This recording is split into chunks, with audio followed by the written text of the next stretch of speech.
رمضان کا پہلا عشرہ شروع ہو چکا ہے اور شاید آپ کو اندازہ بھی نہیں کہ آسمانوں میں اس وقت کیا ہو رہا ہے۔ جنت کے دروازے کھل چکے ہیں، جہنم کے دروازے بند کر دیے گئے ہیں، شیاطین کو جکڑ دیا گیا ہے اور ایک آواز ہر رات گونجتی ہے، اے خیر کے طلبگار آگے بڑھ، اے شر کے چاہنے والے رک جا۔ السلام علیکم ورحمۃ اللہ وبرکاتہ۔ میرے پیارے بہنوں اور بھائیوں، امید ہے آپ سب خیریت سے ہوں گے۔ آج ہم رمضان المبارک کے پہلے عشرے یعنی رحمت کے عشرے کی بات کریں گے، وہ عشرہ جس میں اللہ تعالیٰ اپنی بے پایاں رحمت بندوں پر نازل فرماتا ہے۔ یہ وہ دن ہیں جن کے بارے میں قرآن میں ارشاد ہوتا ہے کہ رمضان وہ مہینہ ہے جس میں قرآن نازل ہوا، ہدایت اور فرقان بنا کر، اور محمد صلی اللہ علیہ وسلم نے فرمایا کہ رمضان کا پہلا عشرہ رحمت ہے، دوسرا مغفرت اور تیسرا جہنم سے نجات۔ سوچئے، جب اللہ کی رحمت جو 70 ماؤں سے زیادہ محبت کرنے والی ہے وہ خاص طور پر زمین پر برس رہی ہو تو ایک مومن کو کیسا ہونا چاہیے؟ پہلا عشرہ ہمیں یہ پیغام دیتا ہے کہ اللہ کی رحمت سے کبھی مایوس نہ ہو، چاہے گناہ پہاڑوں جتنے ہوں۔ سچی توبہ ایک لمحے میں سب بدل سکتی ہے۔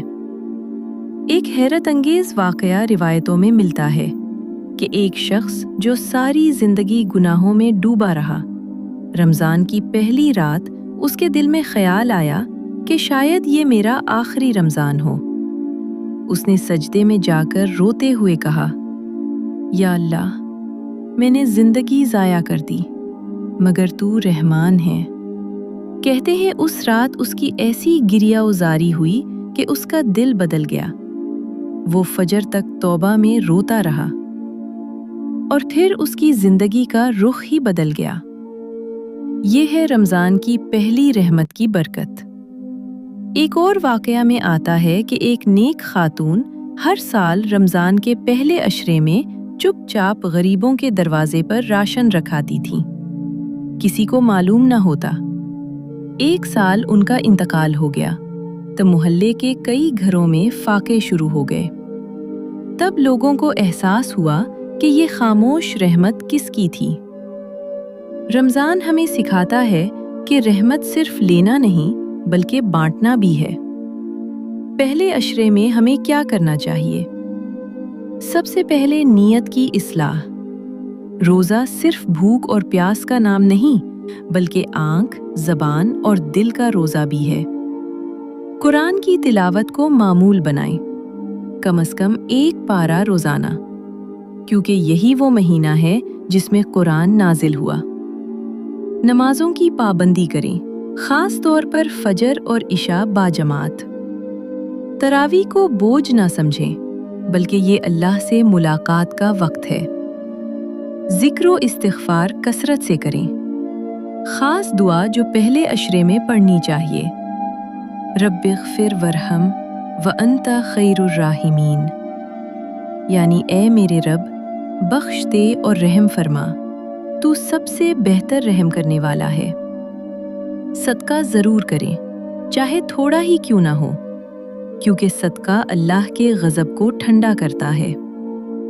ایک اور حیرت انگیز کرامت نما واقعہ بیان کیا جاتا ہے کہ ایک شخص نے رمضان کے پہلے عشرے میں صرف ایک کھجور صدقہ کی نیت سے دی۔ سالوں بعد جب اس کا انتقال ہوا تو خواب میں کسی نے دیکھا کہ اس کی نیکیوں کا پہاڑ اس ایک اخلاص والی کھجور کی وجہ سے تھا۔ اللہ نیت دیکھتا ہے، مقدار نہیں۔ پہلا عشرہ ہمیں اپنے دل صاف کرنے کا موقع دیتا ہے۔ کینہ، حسد، بغض نکال دیں۔ رشتہ داروں سے صلح کریں۔ اگر کسی سے ناراض ہیں تو آج ہی معاف کر دیں، کیونکہ رحمت تبھی اترتی ہے جب دل نرم ہو۔ افطار کے وقت دعا قبول ہوتی ہے، اس لمحے کو ضائع نہ کریں۔ اپنے لیے، اپنے والدین کے لیے، امت کے لیے دعا کریں۔ سحری میں برکت ہے، اسے ترک نہ کریں۔ اور یاد رکھیں کہ رمضان صرف عبادت کا مہینہ نہیں بلکہ کردار بدلنے کا مہینہ ہے۔ اگر ہم نے پہلے عشرے میں خود کو سنبھال لیا تو باقی 2 عشرے آسان ہو جائیں گے۔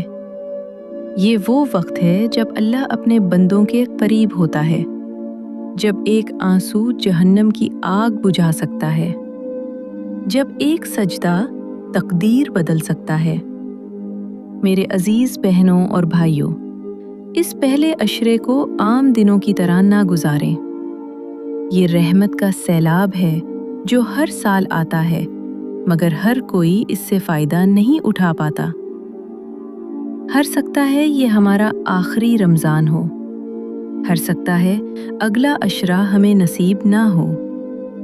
اس لیے آج ہی عہد کریں کہ ہم اس رحمت کے عشرے کو سچی توبہ، خالص نیت، قرآن سے محبت، نماز کی پابندی اور مخلوق خدا پر رحم کے ساتھ گزاریں گے۔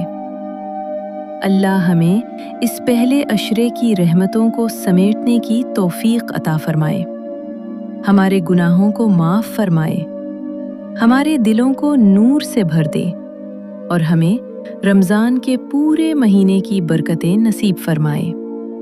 آمین۔ اگر آپ چاہتے ہیں کہ یہ پیغام زیادہ سے زیادہ دلوں تک پہنچے، اگر آپ چاہتے ہیں کہ کسی پریشان دل کو سکون ملے، کسی گناہگار کو توبہ کی ہمت ملے، کسی مایوس انسان کو امید کی روشنی ملے، تو اس نیکی میں ہمارا ساتھ دیجیے۔